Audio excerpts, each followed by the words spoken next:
the hair and his ears. The lion had been badly hurt by the horns of a goat, which he was eating. He was very angry to think that any animal that he chose for a meal should be so brazen as to wear such dangerous things as horns to scratch him while he ate. So he commanded that all animals with horns should leave his domains within 24 hours. The command struck terror among the beasts. All those who were so unfortunate as to have horns began to pack up and move out. Even the hare, who, as you know, has no horns and so had nothing to fear, passed a very restless night, dreaming awful dreams about the fearful lion. And when he came out of the warren in the early morning sunshine, and there saw the shadow cast by his long and pointed ears, a terrible fright seized him. "Goodbye, neighbor Cricket," he called. "I'm off. He will certainly make out that my ears are horns, no matter what I say. Do not give your enemies the slightest reason to attack your reputation. Your enemies will seize any excuse to attack you." The Wolf and the Kid. There was once a little kid whose growing horns made him think he was a grown-up billy goat and able to take care of himself. So one evening when the flock started home from the pasture and his mother called, the kid paid no heed and kept right on nibbling the tender grass. A little later, when he lifted his head, the flock was gone. He was all alone. The sun was sinking. Long shadows came creeping over the ground. A chilly little wind came creeping with them, making scary noises in the grass. The kid shivered as he thought of the terrible wolf. Then he started wildly over the field, bleating for his mother. But not halfway, near a clump of trees, there was the wolf. The kid knew there was little hope for him. "Please, Mr. Wolf," he said, trembling, "I know you are going to eat me. But first please pipe me a tune, for I want to dance and be merry as long as I can." The wolf liked the idea of a little music before eating, so he struck up a merry tune, and the kid leaped and frisked gaily. Meanwhile, the flock was moving slowly homeward. In the still evening air the wolf's piping carried far. The shepherd dogs pricked up their ears. They recognized the song the wolf sings before a feast, and in a moment they were racing back to the pasture.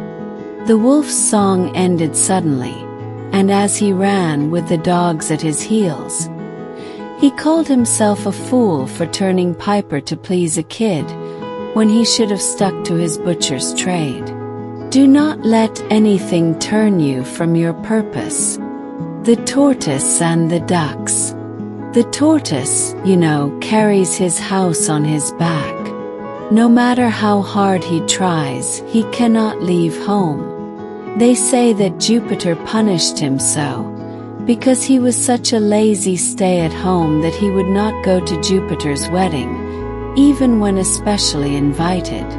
After many years, Tortoise began to wish he had gone to that wedding.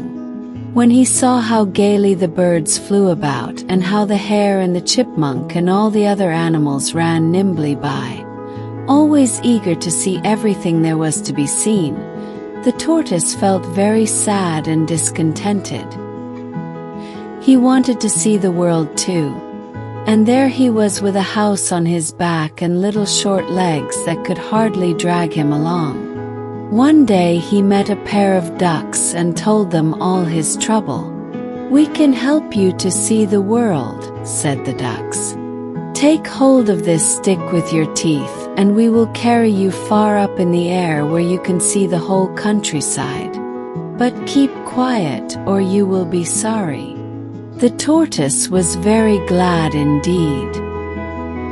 He seized the stick firmly with his teeth, The two ducks took hold of it, one at each end, and away they sailed up toward the clouds. Just then a crow flew by. He was very much astonished at the strange sight and cried, "This must surely be the king of tortoises." "Why, certainly," began the tortoise. But as he opened his mouth to say these foolish words, he lost his hold on the stick, and down he fell to the ground, where he was dashed to pieces on a rock. Foolish curiosity and vanity often lead to misfortune. The Fisherman and the Little Fish. A poor fisherman who lived on the fish he caught had bad luck one day and caught nothing but a very small fry. The fisherman was about to put it in his basket when the little fish said, "Please spare me, Mr. Fisherman. I am so small it is not worthwhile to carry me home. When I am bigger, I shall make you a much better meal." But the fisherman quickly put the fish into his basket. "How foolish I should be," he said, "to throw you back. However small you may be, you are better than nothing at all. A small gain is worth more than a large promise." A long time ago, a man met a satyr in the forest and succeeded in making friends with him.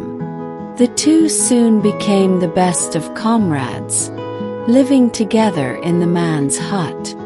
But one cold winter evening, as they were walking homeward, the satyr saw the man blow on his fingers. "Why do you do that?" asked the satyr. "To warm my hands," the man replied. When they reached home, the man prepared 2 bowls of porridge. These he placed steaming hot on the table, and the comrades sat down very cheerfully to enjoy the meal. But much to the satyr's surprise, the man began to blow into his bowl of porridge. "Why do you do that?" he asked. "To cool my porridge," replied the man. The satyr sprang hurriedly to his feet and made for the door. "Goodbye," he said. "I've seen enough. A fellow that blows hot and cold in the same breath cannot be friends with me. The man who talks for both sides is not to be trusted by either." The young crab and his mother. "Why in the world do you walk sideways like that?" said a mother crab to her son. "You should always walk straight forward with your toes turned out." "Show me how to walk, mother dear," answered the little crab obediently. "I want to learn." So the old crab tried and tried to walk straight forward, but she could walk sideways only like her son. And when she wanted to turn her toes out, she tripped and fell on her nose. Do not tell others how to act unless you can set a good example. The Boy and the Filberts. A boy was given permission to put his hand into a pitcher to get some filberts. But he took such a great fistful that he could not draw his hand out again. There he stood, unwilling to give up a single filbert, and yet unable to get them all out at once. Vexed and disappointed, he began to cry. "My boy," said his mother, "be satisfied with half the nuts you have taken, and you will easily get your hand out. Then perhaps you may have some more filberts some other time. Do not attempt too much at once." The Eagle and the Jackdaw. An eagle, swooping down on powerful wings, seized a lamb in her talons and made off with it to her nest. A jackdaw saw the deed, and his silly head was filled with the idea that he was big and strong enough to do as the eagle had done. So with much rustling of feathers and a fierce air, he came down swiftly on the back of a large ram. But when he tried to rise again, he found that he could not get away, for his claws were tangled in the wool. And so far was he from carrying away the ram, that the ram hardly noticed he was there. The shepherd saw the fluttering jackdaw and at once guessed what had happened. Running up, he caught the bird and clipped its wings. That evening he gave the jackdaw to his children. "What a funny bird this is," they said laughing. "What do you call it, father?" "That is a jackdaw, my children. But if you should ask him, he would say he is an eagle." Do not let your vanity make you overestimate your powers. The dog, the cock, and the fox. A dog and a cock, who were the best of friends, wished very much to see something of the world. So they decided to leave the farmyard and to set out into the world along the road that led to the woods. The two comrades traveled along in the very best of spirits, and without meeting any adventure to speak of. At nightfall the cock, looking for a place to roost, as was his custom, spied nearby a hollow tree that he thought would do very nicely for a night's lodging. The dog could creep inside and the cock would fly up on one of the branches. So said, so done, and both slept very comfortably. With the first glimmer of dawn the cock awoke. For the moment he forgot just where he was. He thought he was still in the farmyard where it had been his duty to arouse the household at daybreak. So standing on tiptoes he flapped his wings and crowed lustily. But instead of awakening the farmer, he awakened a fox not far off in the wood. The fox immediately had rosy visions of a very delicious breakfast. Hurrying to the tree where the cock was roosting, he said very politely, "A hearty welcome to our woods, honored sir. I cannot tell you how glad I am to see you here. I am quite sure we shall become the closest of friends." "I feel highly flattered, kind sir," replied the cock slyly. "If you will please go around to the door of my house at the foot of the tree, my porter will let you in."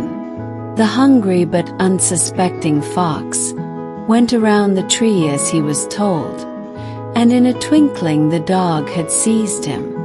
Those who try to deceive may expect to be paid in their own coin. Hercules and the Wagoner. A farmer was driving his wagon along a miry country road after a heavy rain. The horses could hardly drag the load through the deep mud, and at last came to a standstill when one of the wheels sank to the hub in a rut. The farmer climbed down from his seat and stood beside the wagon looking at it, but without making the least effort to get it out of the rut. All he did was to curse his bad luck and call loudly on Hercules to come to his aid. Then, it is said, Hercules really did appear, saying, "Put your shoulder to the wheel, man, and urge on your horses. Do you think you can move the wagon by simply looking at it and whining about it? Hercules will not help unless you make some effort to help yourself." And when the farmer put his shoulder to the wheel and urged on the horses, the wagon moved very readily, and soon the farmer was riding along in great content and with a good lesson learned. Self-help is the best help. Heaven helps those who help themselves.